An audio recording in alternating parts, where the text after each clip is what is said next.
Log out. हमारे roommate का नाम लेना सही नहीं होगा, बुरा मान जाएंगे, लेकिन ये बताना प्रासंगिक होगा कि हम दोनों दो ध्रुवों की तरह थे। वो थे पढ़ाकू इंसान और हम कभी कभार ही किताब खोल कर देखते होंगे। वो कभी कभार भी परीक्षा के दिनों में आता था, साथ में पटना से NIT तक गए थे, लेकिन उनका रैंकिंग हमसे बहुत ऊपर था। होता भी क्यों ना, वो दिन के 14 घंटे कोचिंग में बैठकर पढ़ते रहते थे और हम दोस्तों के साथ मटर गश्ती करते रहते थे।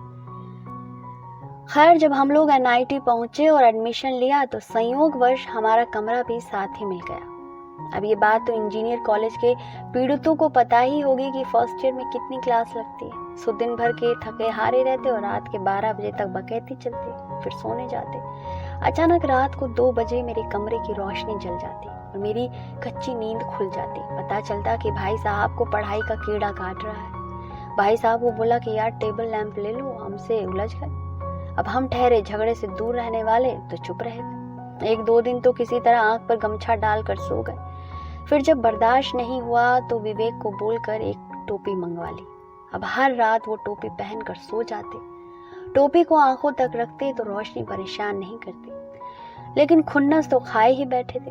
अब निकाले तो निकाले कैसे। ध्यान आया कि हम लोगों के फ्लैट का इंटरनेट एक ही लॉगिन से चलता है। राफेल टूडू से पूछा, भाई रे कोई तो तरीका बता कि जब चाहूं इंटरनेट बंद कर दूं। टूडू ने जवाब दिया, धौरे मटका, तुमको पता नहीं है रे। नहीं रे भाई, बुक मार्क कर ले, कोई भी लॉगिन करे तुम लॉग आउट कर सकता है, खाली वो पेज लोड कर देना। भाई मजा आ गया। बस फिर क्या था, छुटकू सा कोड लिखा और रात को सोने से पहले चला दिया। हर 3 मिनट में लॉग आउट, फिर सोने चला गया। अचानक से किसी ने धक्का देकर उठाया, देखा तो रूममेट महोदय थे। मोबाइल देखा तो सुबह के 4:15 बज रहे थे। कौतूहल जगह, पूछे कि क्या हुआ है। भाई साहब पूरे बदहवास होकर बोलता, अरे देखो ना, इंटरनेट लॉगिन करते हैं और खुद ब खुद लॉग आउट हो जाता है। ए भाई सोने दो यार, हमको मिस्त्री समझ लिया है क्या। शाप। ब्रह्मलोक के शाप विभाग में बड़ी हलचल मची थी। अचानक से अलार्म बज उठा था और स्क्रीन पर शाप के साथ साथ काउंटडाउन चालू था। मात्र 300 सेकेंड। स्क्रीन पर चिल्लाया, दुर्वासा का शाप है। सदियों से धूल खा रही फाइलें निकाली गई और धड़ाधड़ मोर्स कोड भेजकर पुष्टि की गई। यह मामला तो निपट गया, लेकिन ब्रह्मलोक में त्राहिमाम मच गया। दुर्वासा अचानक से कैसे वापस आ गए, यह सबके कौतूहल का विषय था। उन्हें तो परम पिता ब्रह्मा ने द्वापर के अंत में ही शाप देने से निषेध करते हुए स्थायी वनवास में भेज दिया था। अचानक उनके लेवल का शाप कैसे एक्टिवेट हो गया।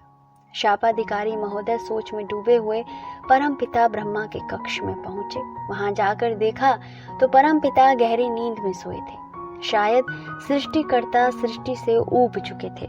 प्रभु उठिए, शापाधिकारी ने आवाज लगाई। सोने तो विचित्र को ब्रह्मा के तीसरे मुख से आवाज आई, आप चारों यहाँ सो रहे हैं और उधर दुर्वासा मृत्यु लोक में लौट आए हैं। ये सुनते ही ब्रह्मा हड़बड़ा कर बैठ गए।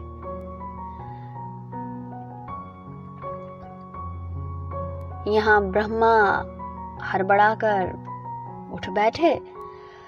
हड़बड़ी भी ऐसी कि चारों सिर आपस में ही टकरा गए। पहले तो उन्होंने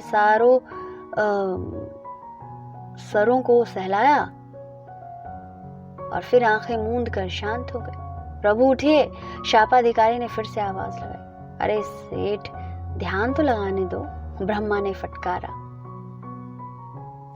शापाधिकारी चुपचाप खड़े रहे। कुछ पल बाद ब्रह्मा ने आंखें खोली और कहा, दुर्वासा अभी भी वनवास में ही है। यह कलयुग का दुर्वासा है। अपने रिकॉर्ड में से शाप का टाइम लेकर आओ और यमलोक में अपने भाई चित्रगुप्त से सारा डिटेल पता करो। ब्रह्मा फिर से लुढ़क गए, थोड़े से खांसने भी लगे। उम्र का असर था, जाने कितने ही मनवंतर हो चुके थे। शापाधिकारी महोदय ने मोबाइल में शॉप वाले पन्ने की फोटो ली और चल दिए यमपुरी की ओर।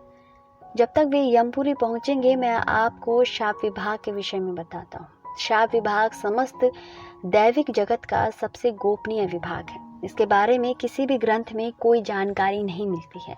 इसका कारण यह रहा कि देवताओं को डर था कि मनुष्य इनका गलत प्रयोग न करने लगे। जब गुरुकुल में छात्रों की शिक्षा पूरी हो जाती थी तो उन्हें अलग से शाप विधि बताई जाती थी।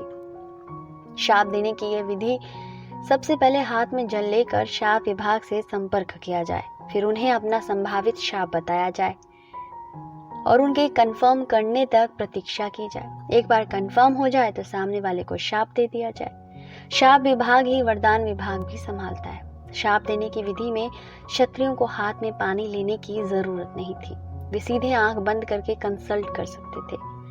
शाप विभाग यह करता है कि दिए जा रहे शाप या वरदान को क्रॉस चेक करे कि कहीं किसी और या शाप या वरदान से टकरा तो नहीं रहा। जैसे कि यदि किसी को शाप दिया जा रहा हो कि तक्षण भस्म हो जाए, तो यह देखा जाता था कि कहीं उसे फायर प्रूफ होने का वरदान तो नहीं। जब दुर्वासा ने कुंती को वरदान दिया कि वह जिस पुरुष का चाहे आवाहन कर सकती है, तो शाप विभाग ने बहुत जल्दी में चेक किया। वजह यह थी कि दुर्वासा बस 3 सेकंड देते थे शाप विभाग को। हालांकि दैविक जगत में समय 100 गुना तेज है, तो उन्हें 300 सेकंड मिल जाते थे, लेकिन फाइलों के ढेर में यह समय कुछ भी नहीं था।